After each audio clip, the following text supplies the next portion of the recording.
بسم اللہ الرحمن الرحیم۔ میرے پیارے عزیز بھائیوں، آج میں آپ حضرات کو یہ بتانا چاہتا ہوں کہ حضرت ابو بکر صدیق رضی اللہ عنہ کے والد محترم ابو قحافہ رضی اللہ عنہ کی عمر مبارک کتنی تھی اور وہ کب فوت ہوئے تھے۔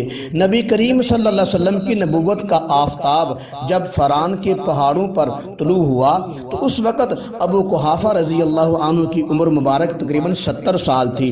وہ ایک بڑے مالدار تاجر تھے اور قریش میں بڑی عزت کی نگاہ سے دیکھے جاتے تھے۔ شروع میں ابو قحافہ رضی اللہ عنہ نے اسلام لانے کو بچوں کا کھیل سمجھا، مگر جب ابو بکر صدیق رضی اللہ عنہ نے اسلام قبول کیا، اسلام کی خاطر ماریں کھائیں، تو ان کے والد کے دل میں بھی اسلام کی کرنیں پھوٹنے لگیں اور 90 سال کی عمر میں مسلمان ہو جاتے ہیں۔ اور عمر رضی اللہ عنہ کے دور میں 14 ہجری میں 97 سال کی عمر میں اس دنیا فانی سے رخصت ہو جاتے ہیں۔